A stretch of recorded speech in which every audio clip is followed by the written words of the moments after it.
Hi, everyone. Welcome to another edition of Spilling the Tea on GovCon. I'm Teresa Moon, Director of Marketing for Parabolis. We are the preeminent partnership for government contractors, providing holistic support that includes a line of credit to fund your growth. The purpose of this podcast is to assist small businesses with success in the federal marketplace by introducing them to industry experts and resources that they may not otherwise know about. Today is a longtime friend of Parabolis, my guest, Dustin Siggins, founder of Proven Media Solutions. It's great to have you on the show, Dustin. Thanks for joining me. We've been talking about this forever. Yes, we have. And I'm glad to be on a show with somebody who has bigger glasses than I do. So thank you. And mine are just for show, might I add. So just mine so we're are clear, not, mine are just the blue light ones because I like to have as many accessories as possible from the neck up because you can't see anything else. So unless I did a lot of this and then you can see the rest of my bling. Be like Talladega Nights. I'm not sure what to do with my hands. But please don't make a Will Ferrell reference to start the show, please. Well, I do know a lot about that, so I could do an entire series on it. But I don't know how many people would join us for that, but I have plenty of friends who would think it's a riot anyways. But I am really glad to finally have you on. You and I have been talking for years, and I know a lot about what you do, but there's, undoubtedly people that are listening right now might not know who you are and what you do. And so I'd like you to formally introduce yourself, talk about your background and your expertise, and then talk a little bit about your business and the services that you provide. Sure. So first, again, thanks for having me on. I was a journalist who got into public relations, putting people in the press, because I made very little money living in Alexandria, Virginia. And then over time, I realized that this wasn't just something I could do for my friends. It was something that could add real value to people, and often in ways to get their great ideas out there past their competition whose ideas were terrible, but they had better access to the press because they had bigger budgets or more team members. And so in the government contractor space, we've had a few clients in the space. What we try to show is how you can turn your everyday work into value add public relations, marketing, and branding. That's awesome. And it's very effective and important. And I think businesses don't look into that until they've been around for a while, when they could be utilizing it from day one, which is exactly the reason why I wanted you to engage our audience, because we've got a wide spectrum of business sizes that listen to this podcast.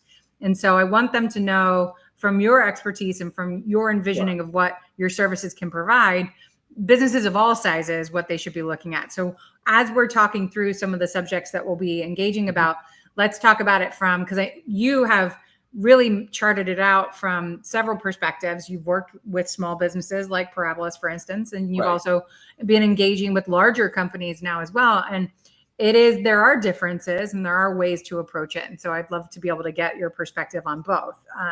So with that being said, with regard to government contractors and the investment in marketing and branding, what's your recommendation on why they should be investing for their business, regardless of the size? Sure. And so when I first joined the government contractor community about 6 years ago, one of the longtime experienced people in the space, who've been around for about 50 years, said LinkedIn and as a byproduct, marketing and branding isn't that useful. It's about who you know and can you fill out the RFPs. And I learned that was an opinion held by a certain generation of government contractors. And now that there's a generation, say around my age, a little bit younger, there seems to be more of a recognition that it is a person who is involved in reviewing your RFP. There are people involved in setting up the procedures and policies related to the RFP. I was just meeting with someone last week at a sizable IT firm. They're trying to rebrand themselves. If they are just seen as like every other IT firm, well, they can just follow the 87,000 steps in the RFP, and it's a crapshoot whether they get it. But if they can start adding in value on top that stands out just a little bit in the RFP, that also matches what they're saying on social media, matches what's in the press, matches a webinar they held with 3 partners in the industry. Now you can start trying to stand out in those things, those ways that seem small, but can really drive the difference when you're trying to land that next level contract or building relationships with the prime contractors or subprimes. I mean, I can't agree with you more. And I think being able to differentiate yourself, I mean, the government contracting small business market in and of itself Right. is hundreds of thousands of businesses. Yep. And a lot of them gravitate toward the same proficiencies, if you will. That's right. So this is a differentiator right here, and being able to speak eloquently enough about yourself, both verbally and in some type of collateral, right? A capability statement or a good piece of PR, or some of the other materials that we collect and utilize in marketing and branding. And so I couldn't agree with you more. It really isn't a size thing. It's a using language effectively to promote what you're doing to the people who care. Well, Right? exactly. And the other thing too is if you're doing handshakes at a conference, right? Pre-pandemic, handshakes were everything. Mm-hmm. But if I shake your hand, oh, that's a sniper shot. I really, really got to land that shot really well. But if I'm going to be putting something into the press and I repurpose my content, a lot of people, rightfully so, think that investing in marketing and branding is we've got to have a huge social presence and we've got to have this SEO strategy and the webs, the blogs, and it can be overwhelming. But if you take one piece of content, you can often repurpose it 6 different ways. Mm-hmm. You can take your white paper or your case study that goes on your website, becomes social content and e-newsletter content. It becomes something that makes friendly for keywords for SEO, if that's relevant. You can turn that into a webinar with some partners. You can turn that into a piece of press if it's a truly groundbreaking case study or impact for the government, for the specific agency, or for taxpayers. And then, that can be done with a relatively small amount of time and staff as long as you have the right strategy. And what you've done is instead of doing a sniper shot that may or may not hit the target at an event, you've now done carpet bombing across your entire network and made those handshakes at that conference from a cold handshake into a warm handshake. Right. They're familiar with your brand before you put your hand out there.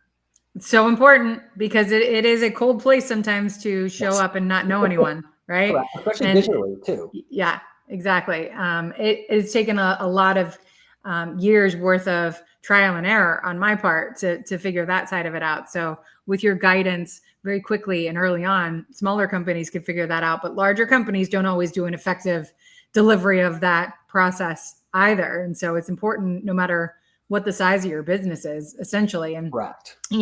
There's a lot of different approaches that companies who may espouse to do the things that your company does do in our environment. Sure. But if you wouldn't mind defining for our audience what the difference is between public relations and marketing. Sure. Marketing says, buy our stuff. PR says, this is who we are. So you might be selling IT services or you might be in the IT space, and that's your marketing.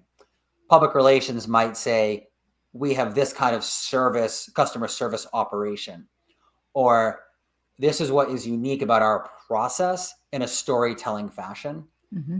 And so that's all under the marketing and branding umbrella, kind of again, broken in between the marketing, advertising side and the PR and branding side. Mm-hmm. So it's more about reputation than direct sales, but it does lead people into that sales funnel, especially in today's world, if the two work together.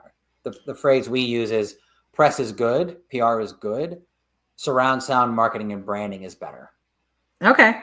I mean, that wasn't something that I knew. So check the box of learn something new every day, because, a lot of businesses are strictly technical, right? In terms of how they promote themselves.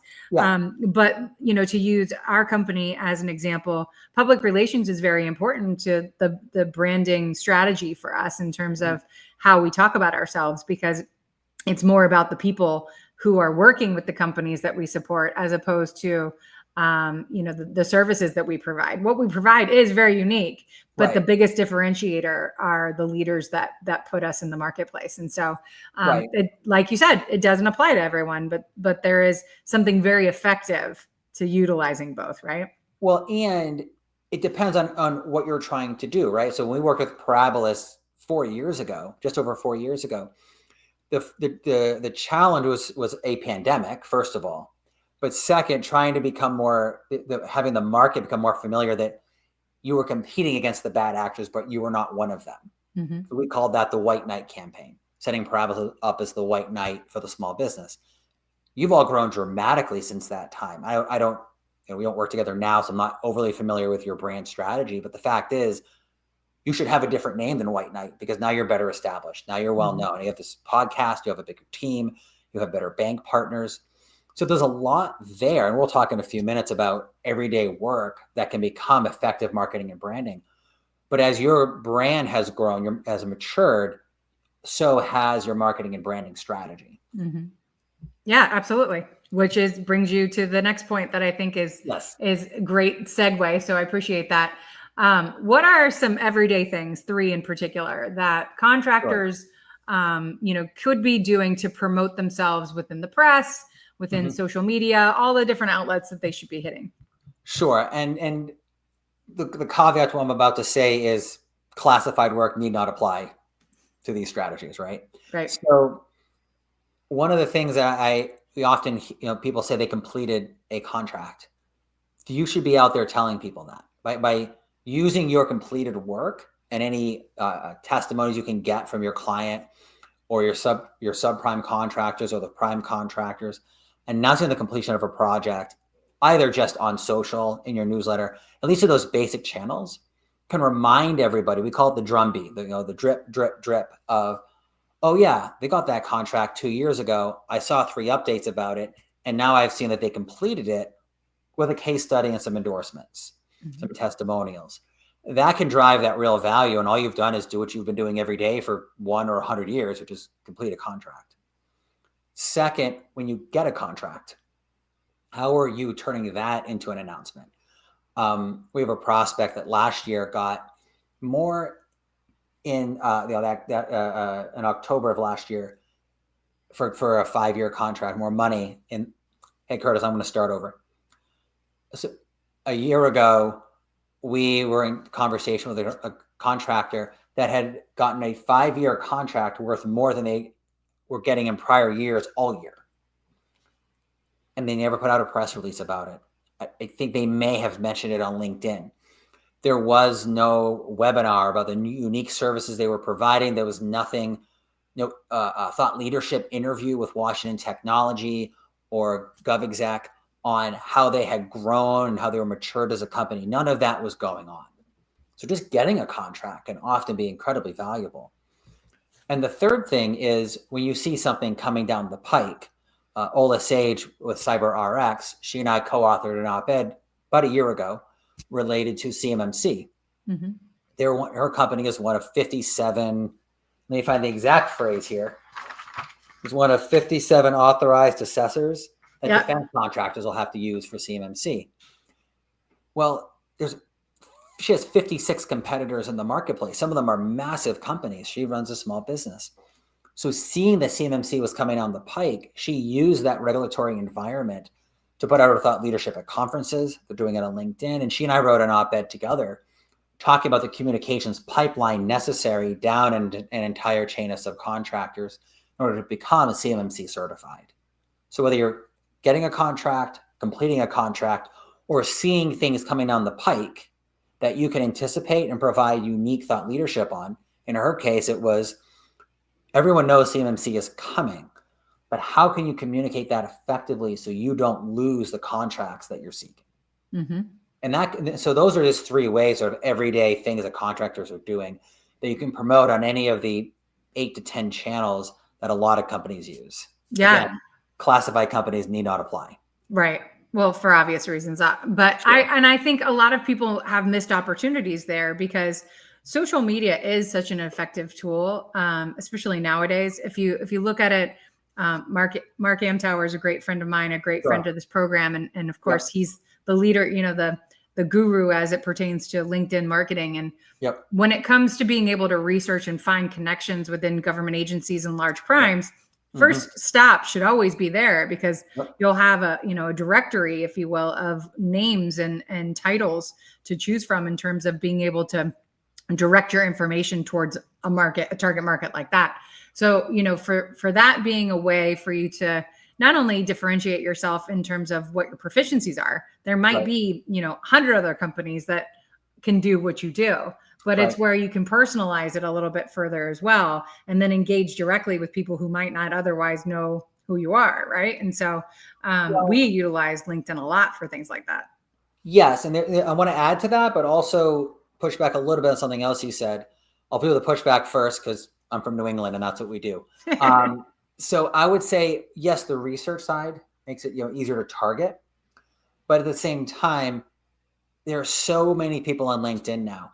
It is really hard for to get the right content with the right algorithmic equation to make sure people are seeing your content. And that's why we often argue that, especially for small businesses that don't have big budgets or a lot of time, getting into the press first may actually be a step. You should always have your social media accounts, but that getting the press may add more value on the front end because you have a longer form to provide your thought leadership, announce your news, and then you use that as a separator because everyone's reading Washington Technology or GovExec, or you're in Miami and you got this announced because you're doing a contract in Miami, you got the Miami Herald. Getting that earned media can have you stand out in a different way that offers that long form capability. So we often think that may be an earlier step than a lot of companies look at. But to your point, LinkedIn is where you can really hone in with that carpet bombing strategy. So you can shake digital hands all the time with that content. Right. Because otherwise you're not sure who read the Miami Herald article or the Washington Technology article. You know who is on LinkedIn as you experiment, and do your little bullet shots to see that language worked, that language didn't. Oh, this one really worked, right? That's what we're going to hone in on for our 37 contract officer target audience here. Right. And I think, something that you could also expand on for us too is not everyone knows how to get an article or to produce one to get it in a publication like the Miami Herald. And I know that we were just, you're being general in terms of, picking a specific publication. So, I mean, is this something that not only obviously you would be able to handle for a company, but, when in terms of things happening within their business activities, should they be reaching out to you in order to capitalize on stuff like this? Sure. So timing is a hard question. We could talk about that for an hour, but at the most basic level, I'm going to actually take a step away from timing as in the big picture and focus more on that as part of the full equation of we call it the 3 T's: the right topic at the right time from someone with the right title. And so you don't always know when your news is going to arrive. You don't know if you're going to get that contract. If you don't get it, you don't want a reporter knowing about it necessarily. Right. But when you get it, okay, who's going to care the most? That's the topic, right? We got a contract. Who's going to care is actually related to the title, right? You want to have a spokesperson or a company that is relevant to the media outlet you're targeting. And then you have to think about timing. If everybody's going to Washington Technology because 65 contracts got announced this week, they may not be the best outlet. But if you're in Miami with that contract helping out, a DHS location, then maybe it's a DHS specific niche blog. Maybe it's the Miami Herald. And sure, it's not right in your zone, but you got something there in the first place with your message. So the 3 T's, the right topic at the right time from someone or a company with the right title, is really what's most important. Timing is part of the overall equation. Once you've got that nailed down, then you have to go a little deeper because maybe your spokesperson stutters. You don't want them necessarily on a podcast. Maybe your spokesperson is, it's a CTO, very technical, and your CEO is more of a salesperson. Well, that CEO may not be the best for the niche blog or niche trade outlet or niche podcast. So you also want to think about the 3 T's. Where does your target audience consume media? And then what mediums, written, podcast, video, etc., are the best for putting that message forward? So I know it's 3 complicated steps. No, it's perfect. And I appreciate the way you laid it out. I think it makes perfect sense. And so that people are really lining it up. But I think what it draws clear additionally is that having assistance to do that is very, very, very really important. Very important. Yeah, exactly. And I find this for myself. I'm investing a lot into LinkedIn. I know about LinkedIn. I'm 39, so I'm of a generation that uses it. but getting out of your own head, I'm a marketing and branding guy, and getting out of my own head has been really hard. So I've actually hired a LinkedIn consultant and a rebranding consultant because we've shifted a bit of our target audience, and being able to just watch someone take what you're saying, not change your voice, but make it better. Just like the ad that touts a Ford truck or whatever does eventually talk about the price, but they'd rather tout the power and the speed and everything else before talking about the price. So what we do oftentimes is zero in on the one line message or mission, take a big step back and say, how broadly can that be applied? Right. Well, that's great advice. And I love that. And I definitely appreciate your insight into this portion of your expertise. And I hope that those that have been listening will reach out to you on LinkedIn. And we also promoted your website as well. What's the best way for people to get in touch with you? Find me on LinkedIn. I think there's only 2 Dustin Siggins in the entire world, at least according to Facebook. And then, of course, our website is provenmediasolutions.net. Awesome. And I definitely encourage everyone to reach out. Dustin's always very gracious with his time.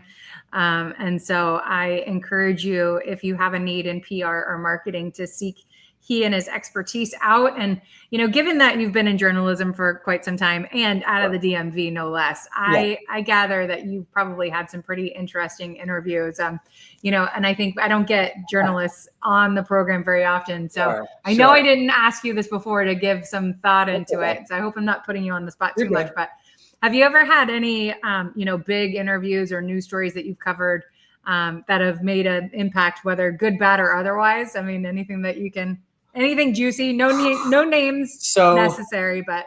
The story that I've written, one of them that went the most viral, this was more of a opinion journalism. There was a niche part of a law that was passed as part of a continuing resolution back in 2012. And I was a blogger for a large political advocacy and just sort of political nonprofit, if you will. And I wrote a piece that lined up with people on the other side of the political aisle. And I did it very intentionally. And it not only did it shock everybody, but someone at a libertarian outlet said my piece was the best one on the internet about this viral topic. And The Guardian covered it. Huffington Post covered it. I was asked to be on an Al Jazeera subsidiary to discuss it. And all I did was write a 1,000-word blog post with a unique sort of spin with a lot of research. I interviewed people. I did a lot of work on the back end. That was the most fun one because I just, of course, gave away the political side. It was a more conservative organization, but HuffPost covered it. Yeah. And the point was, oh my God, these people agree with us. And so that also, by the way, leads to something about getting good PR. You can lead the news, announcing your own stuff, or you can follow the news.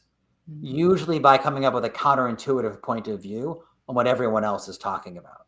So if you can be counterintuitive while still adding value, you'll stand out more because you're just saying something a little bit different. And that leads back to the RFP point we talked about 21 minutes ago, is everyone else is doing the same 87,000 page or document RFP with their capabilities. But if you can add a little bit of special sauce into it, that is part of your overall 7 touch points in your marketing and branding strategy, that could be the differentiator. I think that's awesome. And that's a great point, that a little bit of a spin, can definitely bring some attention where you might not have thought it would be, in a very positive way. So I knew you'd have good on the fly insight on that. And so I don't feel bad now that I put you on the spot. No, you shouldn't. I have 5 children under the age of 7. I'm always on the spot. And if for no other reason other than that, ladies and gentlemen, reach out to this man because he's got lots of mouths to feed. Thank you. We're nothing if we don't support small families, growing families, I should say, not small families. Yours is not. You're going to have to employ a bus one of these days. Yeah. Yes, exactly. Thanks, Teresa. Well, that's awesome. Dustin, I super appreciate you being here. I appreciate you spending some time with us. And as always, I appreciate everyone else for joining us as well. We pride ourselves on sharing the most insightful and exciting people and information to help you better navigate your GovCon journey. If you like what you heard today, you can see all of our past podcasts, which are archived on our YouTube channel by the same name. Stay tuned for all of our future guests in the coming months as we help you to grow to great heights in the year ahead. I'm Teresa Moon, and this is Spilling the Tea on GovCon. Have a great day, my friends.